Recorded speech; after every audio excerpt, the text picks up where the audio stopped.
We will begin this morning here in New York. Michael Cohen returning to the witness stand later this morning after testifying for more than 6 hours yesterday. NBC News senior legal correspondent Laura Jarrett has a recap of the day in court. A highly anticipated courtroom showdown. Prosecutor star witness Michael Cohen, former President Trump's self-described fixer turned fierce critic, telling the jury Mr. Trump directed him to pay off an adult film actress days before the 2016 election to protect his campaign. Michael Cohen, a liar. Everything required Mr. Trump's sign-off, Cohen told the jury, testifying Mr. Trump was furious in 2016 when he learned Stormy Daniels was still trying to sell her story of sex with the former president, telling Cohen, "I thought you had this under control." Cohen explaining he'd managed to suppress Daniels' story years before, but it resurfaced on the heels of the Access Hollywood tape. And Cohen feared if Daniels went public, it would be, quote, catastrophic for the campaign. Saying Mr. Trump told him, just take care of it. This is a disaster. Women are going to hate me. Guys may think this is cool, but this is going to be a disaster for the campaign. Cohen said Mr. Trump told him he met Daniels at a golf tournament, describing her as a beautiful woman. Mr. Trump has denied he had sex with Daniels and pleaded not guilty to charges of illegally disguising his reimbursement checks to Cohen as legal expenses on his internal books and records. The defense team arguing there was no crime, that Cohen was his personal attorney at the time, handling a personal matter to avoid his family embarrassment. Former Trump aide Hope Hicks previously testifying Mr. Trump did not want newspapers with details of a hush money payment to a different woman delivered to their home. But Cohen suggesting that Mr. Trump wasn't concerned about Melania's reaction. He wasn't thinking about Melania. This was all about the campaign. Cohen adding Mr. Trump told him, "I want you to just push it out as long as you can. Just get past the election, because if I win, it will have no relevance. And if I lose, I don't even care." Cohen testifying that he told Mr. Trump he would pay Daniels as part of a non-disclosure agreement, opting to use money from a home equity line of credit. And Mr. Trump was appreciative, saying words to the effect of, "Don't worry, you'll get the money back." The state trying to show that Daniels' payoff wasn't isolated, but part of a pattern. Cohen admitting he secretly recorded his client while they discussed repaying the National Enquirer, which purchased the story of another woman who said she had sex with Mr. Trump, which he denies. When it comes time for the financing, which will be... Listen, what financing? We'll have to pay you, so... Prosecutors have presented no direct evidence Mr. Trump knew about or told anyone to falsify business records. So Cohen's credibility here, key. Telling jurors Mr. Trump never used email because too many people have gone down once prosecutors obtain their emails. Cohen, now a disbarred attorney who has been convicted for lying under oath. The defense argues he's out for revenge after he didn't get a job in the White House. Cohen testifying he would have liked to have been considered for White House Chief of Staff for his, quote, ego. There's no fraud here. There's no crime here. This is 4 weeks of keeping me from not campaigning. NBC's Laura Jarrett reporting there. Let's bring in former litigator and MSNBC legal correspondent Lisa Rubin. Lisa, good morning. It's good to see you. So Michael Cohen, really in no uncertain terms, explicitly describing how he says this went down, directly ordered by Donald Trump to send the check for $130,000, quoting Donald Trump as saying, "Just do it." Yep. With apologies to Nike. So what did we learn yesterday from Michael Cohen? Michael Cohen testified to a number of conversations, Willie, that he had privately with Donald Trump or with other participants, sometimes with David Pecker, for example, other times with Alan Weisselberg. But again and again, Michael Cohen showed that when he said he made these payments in coordination with and at the direction of Donald Trump, he really meant it. You'll recall that yesterday I sat here with both of you and said, I'm interested to see how Michael Cohen fleshes out that phrase, at the direction of. Was that code, meaning did Trump kind of wink, wink, nod, nod, please take care of this?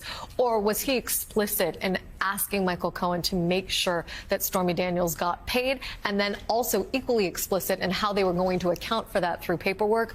Michael Cohen left that unambiguous yesterday. Donald Trump knew. He intended for Michael Cohen to pay Stormy Daniels. He intended that Michael Cohen be not only repaid, but paid in a way that left Michael Cohen in good standing A, with taxes, and B, with a little extra for the bonus that he was stiffed at the end of 2016. And he knew the entire time that it would be papered over as legal expenses. Michael Cohen filled those gaps yesterday. And Michael Cohen made clear that this to Donald Trump, according to Michael Cohen's account, was about protecting his election hopes, that it wasn't about protecting his marriage. That was Michael Cohen's assessment anyway, saying this was all about the campaign. Push this past the campaign. If I get elected, nobody cares anymore. How significant is that?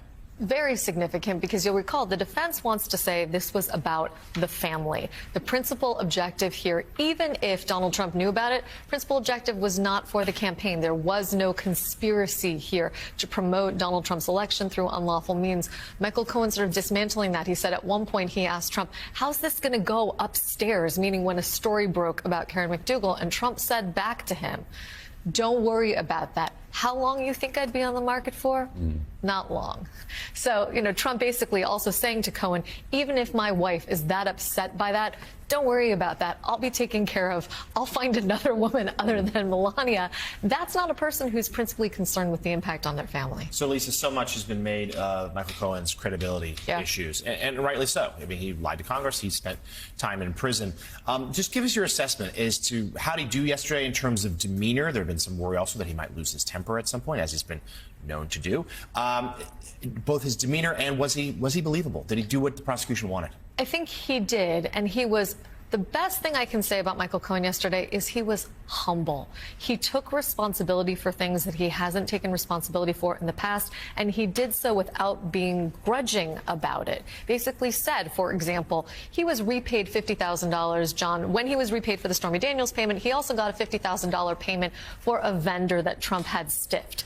He had paid that vendor partially, but not totally, and yet he asked the Trump organization, give me all $50,000. What did he cop to yesterday on the stand? He pocketed the remainder of that. So Michael Cohen taking responsibility yesterday, not only for conduct we already knew about that's been charged, but all sorts of other conduct, including bullying and lying for the former president dozens and dozens of times, not being the best guy, and also copping to basically uncharged criminal conduct yesterday. For example, lying in his statements to First Republic Bank when he was trying to open an LLC account, the vehicle through which he repaid Stormy Daniels. If he can keep that demeanor on cross-examination, maintain that same humility, I think his credibility will be better off than people think. At the same time, I watched your segment earlier this morning with Matt Lewis.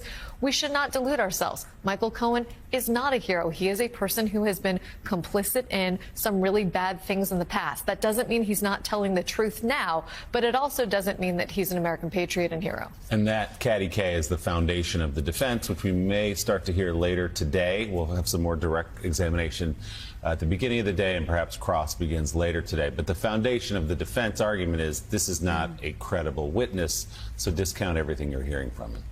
Yeah, and that's what's going to be fascinating, right? So he was clearly prepped very carefully for the prosecution's questioning, and he performed well. He managed. This was not the bully that we've heard of. This was not, as Hope Hicks described him, somebody who was kind of self-centered and uncharitable. He came across well. I think the question is going to be, Lisa, how do you get any inclination from how he performed yesterday about how he's going to hold up once he gets under cross, when the pressure is going to be much more, when they're going to try and push his buttons? That's what cross-examination does. That's their whole goal, is to do that with Donald Trump sitting there. As a complete aside, I'm still sort of digesting all the things that Donald Trump said about, I won't be on the market for very long, don't worry about me. That I don't know how that goes down with women in the jury. But Lisa, do you get a kind of sense of how he's going to hold up under cross?